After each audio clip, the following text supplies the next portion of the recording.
मैं हूं अंकित अवस्थी। साथियों, फिलहाल भारत के लिए एक स्ट्रेटेजिकली कहिए या फिर ये कहिए कि भारत ने विश्व में अपनी व्यवस्था में कुछ तो इस बार गड़बड़ कर ली है। गड़बड़ इस तरह से कि भारत का पड़ोसी मुल्क पाकिस्तान सऊदी अरब का साथ पाने में कामयाब हो गया है। किस तरह से हो गया है कि अगर सऊदी पर कोई हमला होगा तो पाकिस्तान साथ खड़ा होगा, और अगर पाकिस्तान पर कोई हमला होगा तो सऊदी साथ खड़ा होगा। इस बात को समझने के लिए मैं आपको थोड़ा नाटो की व्यवस्था याद दिला देता हूं। नॉर्थ अटलांटिक ट्रीटी ऑर्गेनाइजेशन, जिसमें अमेरिका के साथ 32 देश, कुल मिलाकर अमेरिका समेत 32 देश इस कसम को अपने आर्टिकल 5 के तहत, नाटो के आर्टिकल 5 के तहत कहकर बैठे थे कि अगर हम में से किसी के ऊपर भी हमला होगा तो 32 के 32 देश जाकर उससे झगड़ेंगे। ऐसा ही एक डिफेंस पैक्ट करने में कामयाब हो गए हैं पाकिस्तान और सऊदी अरब। भारत के लिए किस तरह की चिंता है, तो आप ऐसे समझिए कि भारत ने जैसे ऑपरेशन सिंदूर किया या फिर कोई भविष्य के लिए भी ऑपरेशन अगर प्लान करता है तो सऊदी उसे अपने ऊपर मानेगा, और सऊदी का अपने ऊपर मानने का मतलब है भारत के सऊदी के साथ संबंध खराब होना।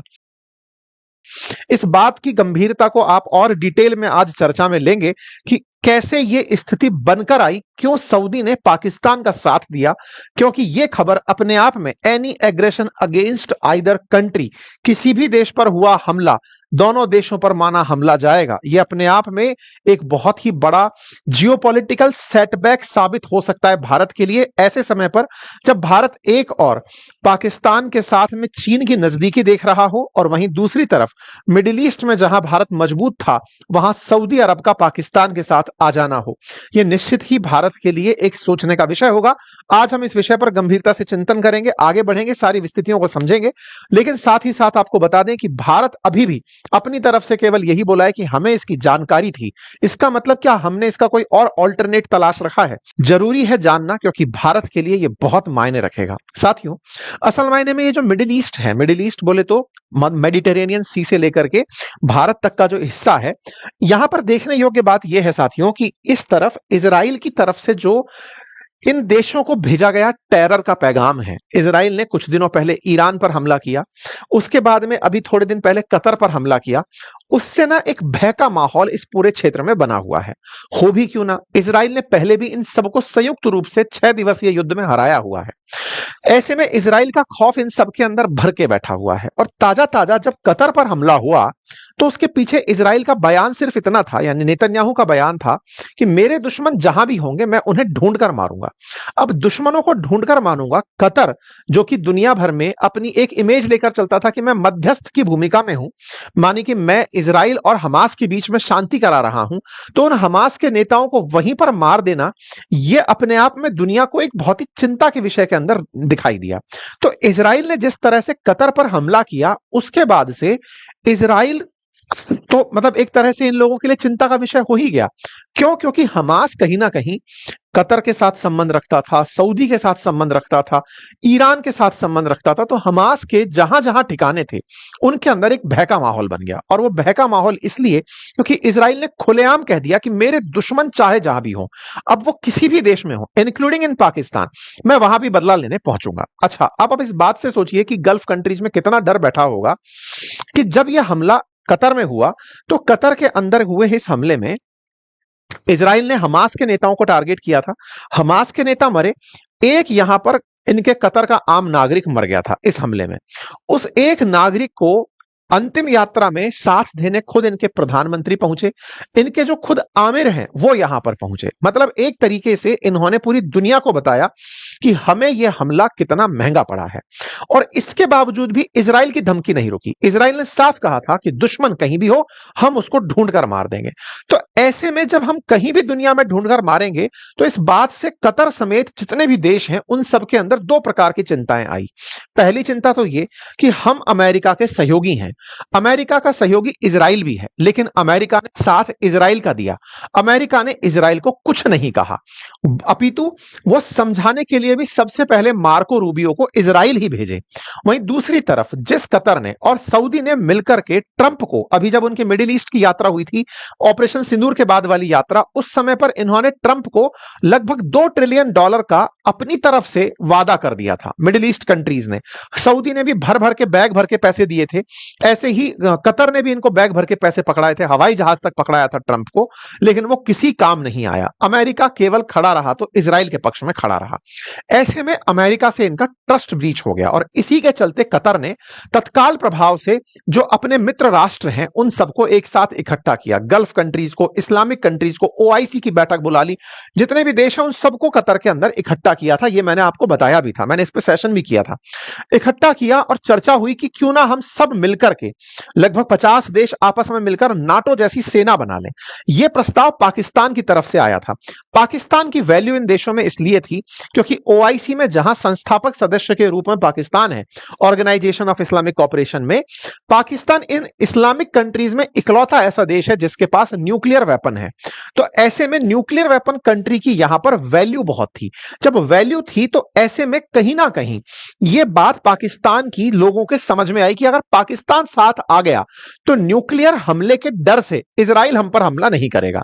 उसके बावजूद पाकिस्तान के तो खैर चलो अलग बात है, सऊदी के मन में यह जो भावना थी कि ट्रंप को हमने इतना पैसा दिया, कतर ने इतना हवाई जहाज पकड़ा दिया, पैसा पकड़ा दिया, 283 बिलियन का इन्वेस्टमेंट पकड़ा दिया, उसके बावजूद इजराइल आकर मार गया।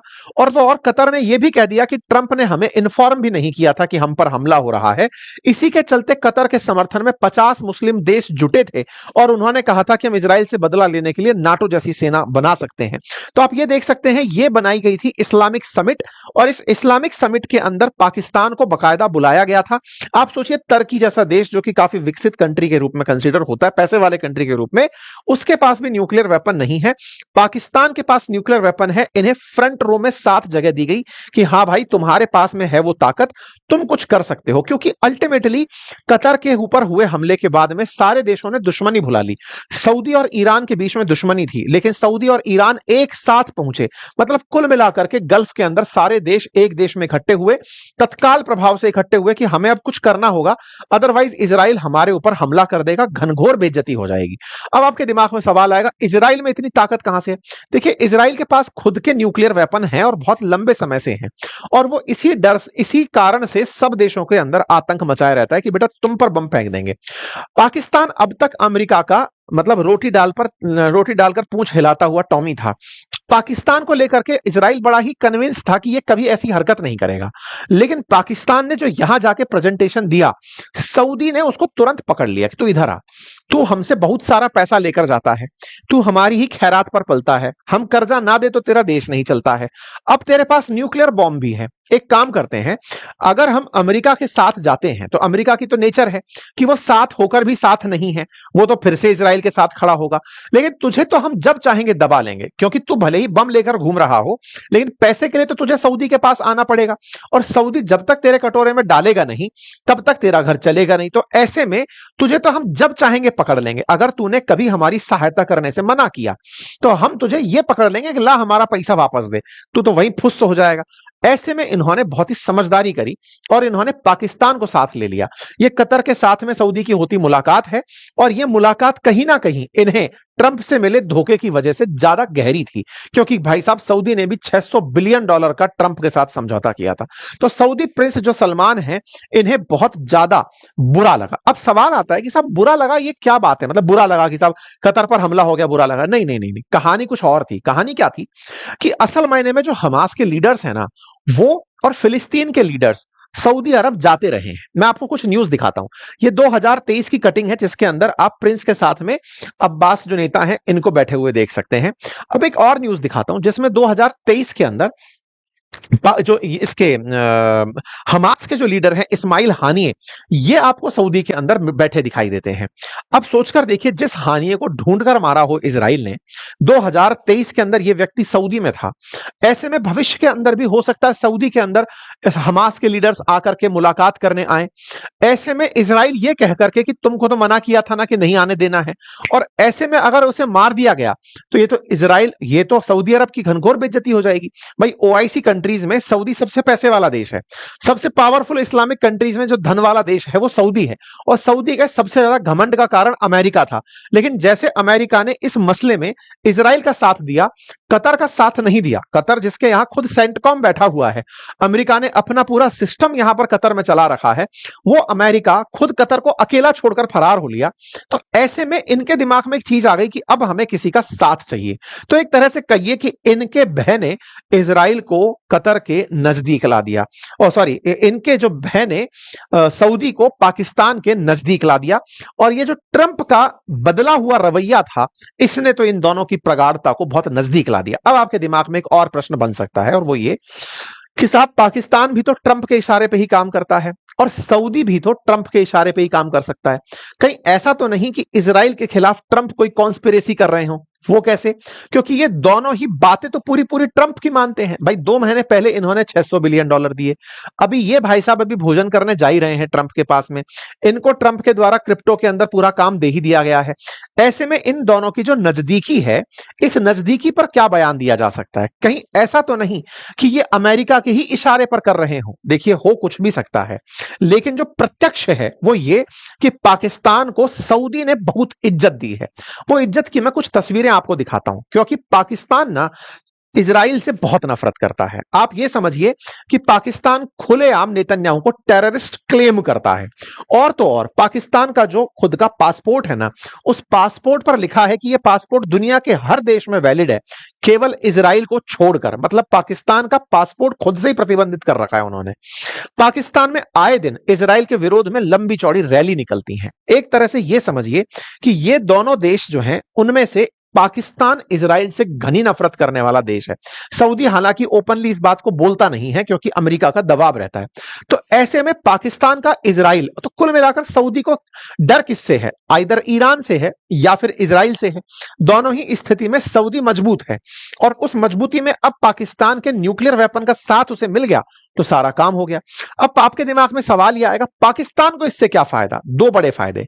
पाकिस्तान को एक रीजनल स्टेबिलिटी मिली, क्योंकि कहीं ना कहीं गल्फ कंट्रीज में पाकिस्तान पिछड़ रहा था, भारत को ज्यादा तवज्जो मिल रही थी। ऐसे में पाकिस्तान अब गल्फ से अपना सपोर्ट ले गया। और दूसरी तरफ चाइना, जिसको पाकिस्तान ने पहले ही अपनी तरफ से जमीनें गिफ्ट करके खरीदा हुआ है, या समझिए कि दोनों के मित्र की मित्रता बनी हुई है, क्योंकि पाकिस्तान बिका पड़ा है उसके लिए। तो ऐसे में पाकिस्तान ने अपने आप को बड़ा मजबूती से स्थापित कर लिया कि भाई कुछ भी हो, हम खेल जाएंगे। अब आप इससे अंदाजा लगाइए कि पाकिस्तान के प्रधानमंत्री की सऊदी में जब एंट्री होती है, तो ये प्रधानमंत्री नरेंद्र मोदी के समय जब एंट्री हुई थी ना, वैसी ग्रांड एंट्री दी जाती है।